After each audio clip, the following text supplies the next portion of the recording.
दिल्ली के तुर्कमान गेट के दंगे की जांच तेज। यूट्यूबर सलमान की तलाश में जुटी है पुलिस। सलमान ने माहौल बिगाड़ने की कोशिश की थी।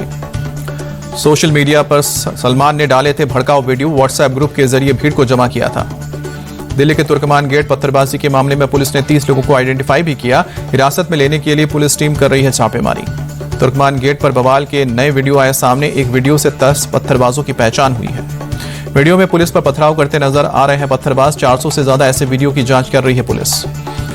तुर्कमान गेट पथराव के मामले में गिरफ्तार 5 आरोपियों को भेजा गया जेल। शहनवाज, आरिफ, कासिफ और अदनान को 1 दिन की न्यायिक हिरासत में भेजा गया। दिल्ली पुलिस ने तुर्कमान गेट हिंसा की जांच के लिए स्पेशल टीम बनाई है। एक टीम सीसीटीवी फुटेज के जरिए कर रही है पत्थरबाजों की शिनाख्त। तुर्कमान गेट के पास भारी पुलिस बल तैनात। मंगलवार रात को हुई हिंसा के बाद यहां सुरक्षा बढ़ाई गई है। दिल्ली हिंसा पर एसपी नेता एसटी हसन का भड़काऊ बयान। बोले कि एक्शन का रिएक्शन तो होगा ही, कब तक लोग बर्दाश्त करेंगे। एसटी हसन ने किया सवाल, कब तक मस्जिद मदरसा गिराई जाएंगी? कल दिल्ली के जामा मस्जिद को अवैध बता देंगे। दिल्ली हाईकोर्ट ने दिल्ली नगर निगम को एमसीडी पार्क और शाही जामा मस्जिद के आसपास के इलाके में अवैध कब्जे की पहचान करने का दिया है आदेश। 2 महीने के अंदर सर्वे का निर्देश। दिल्ली हाईकोर्ट ने एमसीडी को अवैध निर्माण पर कानून के तहत सख्त एक्शन का आदेश दिया है। शाही जामा मस्जिद के पास अवैध पार्किंग, फेरी वालों और कमर्शियल एक्टिविटी के खिलाफ याचिका पर आया फैसला। सोमनाथ स्वाभिमान पर्व का आज से शुभारंभ। पीएम मोदी ने अपनी सोमनाथ यात्रा की तस्वीरें साझा की। सोमनाथ गए आम लोगों से भी तस्वीरें साझा करने की अपील की। राहुल गांधी के डेड इकोनॉमी वाले बयान पर शहजाद पुनेवाला का पलटवार। बोले कि राहुल गांधी झूठों के नवाब हैं। झूठ बोलना उनकी फितरत है, उनका राजनीतिक करियर तो डेड है। यूपी के बीजेपी विधायक सुरेश पासी का विवादित बयान। कहा कि हमें मुस्लिम वोटों की जरूरत नहीं, कभी मस्जिद नहीं गया और ना ही जाऊंगा। 1 अप्रैल से शुरू होगा जनगणना 2027 का पहला चरण। सरकार ने जारी किया पहले फेज का नोटिफिकेशन।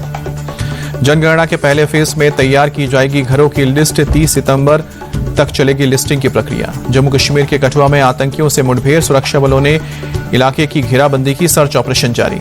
यूपी में असिस्टेंट प्रोफेसर परीक्षा निरस्त। धांधली और अवैध धन वसूली की शिकायत के बाद सीएम योगी का आदेश, जल्द निष्पक्ष और पारदर्शी परीक्षा कराने को कहा।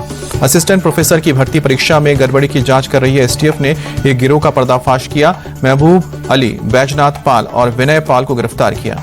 संभल में एक और मस्जिद और मजार को नोटिस। कब्रिस्तान की जमीन पर बनी है दादा मियां मस्जिद और मजार। हटाने के लिए 15 दिन का दिया गया है समय। हरियाणा के पानीपत में कारोबारी पर हमला। रंगदारी नहीं देने पर बदमाशों ने 5 राउंड फायरिंग की। पैसे देने के लिए कारोबारी को 2 दिन का समय दिया है। आरोपी मौके से फरार। दिल्ली के बवाना इलाके में पुलिस और बदमाशों के बीच मुठभेड़। एनकाउंटर में राजेश बवानिया गैंग का बदमाश गिरफ्तार हुआ। आरोपी के पैर में लगी गोली। मुठभेड़ में एक पुलिसकर्मी को भी गोली लगी। दिल्ली के गाजीपुर में हाफ एनकाउंटर। क्राइम ब्रांच ने 2 बदमाशों को पकड़ा। पेपर मार्केट में पुलिस और बदमाशों के बीच हुई थी मुठभेड़। दिल्ली के तिलोकपुरी में एक नाबालिग मोहित की उसके दोस्त ने पीट कर हत्या की। पुलिस ने 6 आरोपियों को हिरासत में लिया। पुलिस के मुताबिक सोमवार को मोहित की एक गुट ने लाठी डंडे की थी पिटाई। इलाज के दौरान अस्पताल में हुई मौत। यूपी के कानपुर में नाबालिग से हैवानियत। दरोगा अमित मौर्य पर हैवानियत का आरोप। 1 आरोपी अरेस्ट। फरार दरोगा की तलाश। यूपी के महोबा में अवैध शराब फैक्ट्री पर चला बुलडोजर। शराब बनाने के हौजों को बुलडोजर से ढाया गया। पुलिस की टीम ने 85,000 लीटर कच्ची शराब बरामद किया। 12,000 लीटर केमिकल भी जब्त की। एसडीएम और सीओ के नेतृत्व में हुई कार्रवाई। बिहार के हाजीपुर में हत्या के आरोपियों के खिलाफ पुलिस का अनोखा एक्शन। बैंड बाजे के साथ पहुंची पुलिस ने आरोपियों को घरों पर चिपकाया इश्तेहार। पुलिस ने गांव वालों को बुलाकर कराई मुनादी। कहा कि 48 घंटे के अंदर सरेंडर करो, नहीं तो होगी सख्त कार्रवाई। घरों की होगी कुर्की।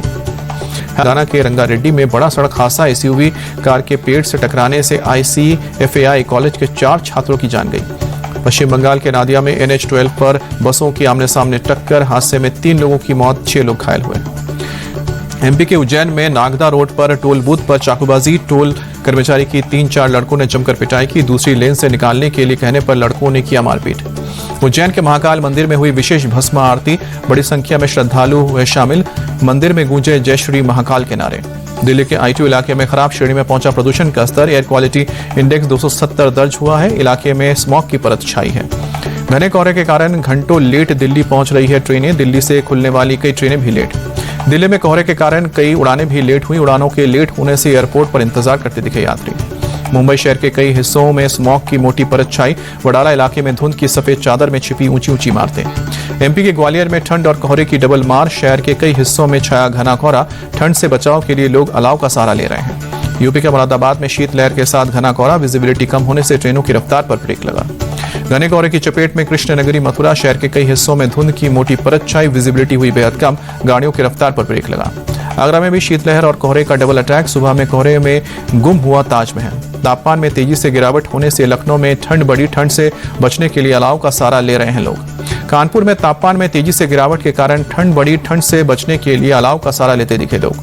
संगम नगरी प्रयागराज में कड़ाके की ठंड के साथ छाया भीषण कोहरा, घने कोहरे के चलते विजिबिलिटी हुई कम, जनजीवन प्रभावित।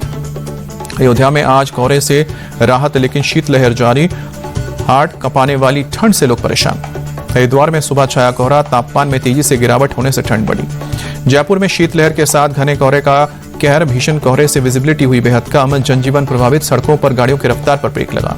जयपुर के नाहरगढ़ बायोलॉजिकल पार्क में वन जीवियों को ठंड से बचाने के लिए हीटर लगाए गए। डाइट में भी बदलाव, भालुओं का खेल बना आकर्षण का केंद्र। जम्मू कश्मीर के पुंछ में भीषण बर्फबारी हुई, मुगल रोड पर बिछी बर्फ की सफेद चादर, सड़क से बर्फ हटाने में जुटा है प्रशासन। भारत की जीडीपी ग्रोथ 7.4% रहने का अनुमान, वित्त वर्ष 2025-26 के लिए पहले एडवांस एसेस जारी। मैन्युफैक्चरिंग और सर्विस सेक्टर में तेजी से अर्थव्यवस्था में बढ़ोतरी हुई है। जोमेटो को 3.7 करोड़ रुपए का जीएसटी नोटिस, पश्चिम बंगाल टैक्स विभाग ने ब्याज और पेनल्टी के साथ भेजा है ऑर्डर। वित्त वर्ष 2019-20 के दौरान टैक्स भुगतान में हुई कमी से जुड़ा है मामला। टाटा पंच फेसलिफ्ट के लॉन्च से पहले वेरिएंट आए सामने, कार कुल 6 वेरिएंट में होगी उपलब्ध, 13 जनवरी को लॉन्च होगी गाड़ी। टाटा हैरियर और सफारी का पेट्रोल वर्जन लॉन्च हुआ। हैरियर की एक शोरूम कीमत रखी गई है 12,89,000 रुपए, सफारी की एक शोरूम कीमत रखी गई है 13,29,000 रुपए। नई रेनॉल्ट डस्टर की हार्डकोर टेस्टिंग 3 महाद्वीपों पर 10 लाख किलोमीटर चलाएगी। भारत में 26 जनवरी को लॉन्च होगी नई डस्टर। स्कोडा ने भारत में सबसे सस्ती कार काइलैक की बढ़ाई कीमत, कंपनी ने 4,349 से लेकर 19,295 रुपए तक बढ़ाए हैं दाम। एक शोरूम कीमत अब 7,59,000 रुपए से लेकर 12,99,000 के बीच। भारत में जल्द लॉन्च हो सकता है OnePlus 15T 7500 mAh की battery, 50 megapixel camera. Vedanta group के चेयरमैन अनिल अग्रवाल के बेटे का निधन, अमेरिका में स्कीइंग के दौरान घायल हुए थे, इलाज के दौरान मौत हुई। साउथ अफ्रीका में अंडर-19 वनडे सीरीज में भारत ने किया क्लीन स्वीप, साउथ अफ्रीका को 3-0 से हराया। तीसरे वनडे में भारत की टीम ने 394 रनों का टारगेट दिया था। साउथ अफ्रीका की टीम 160 रन बनाकर हुई ऑल आउट। भारत की तरफ से कैप्टन वैभव सूर्यवंशी ने खेली विस्फोटक पारी, 74 गेंदों में 127 रन बनाए। एरॉन जॉर्ज ने 118 रनों की पारी खेली, वनडे में लगाया पहला शतक। कैप्टन वैभव सूर्यवंशी बने player of the match, player of the series भी। न्यूजीलैंड के खिलाफ वनडे सीरीज खेलने के लिए श्रेयस अय्यर को मिली हरी झंडी। सेंटर ऑफ एक्सीलेंस में पूरा हुआ श्रेयस अय्यर का रिहैब, न्यूजीलैंड के खिलाफ खेल सकते हैं मैच। बांग्लादेश क्रिकेट बोर्ड ने भारत में होने वाले T20 वर्ल्ड कप को लेकर जाहिर की अपनी प्रतिक्रिया। पीसीबी ने कहा कि आईसीसी से नहीं मिला है कोई भी अल्टीमेटम, सारी मीडिया रिपोर्ट्स झूठी। बांग्लादेश बोर्ड ने दिया बयान, बोले कि आईसीसी के साथ जारी रहेगी सकारात्मक बातचीत, आपसी सहमति से निकलेगा टूर्नामेंट में खेलने पर फैसला, टीम की सुरक्षा सबसे बड़ी प्राथमिकता। इंग्लैंड के कैप्टन बेन स्टोक्स को लगी चोट, सिडनी टेस्ट के चौथे दिन गेंदबाजी के दौरान लगी चोट, ग्रोइन इंजरी का शिकार हुए बेन स्टोक्स, इंग्लैंड की टीम की मुश्किल बढ़ी।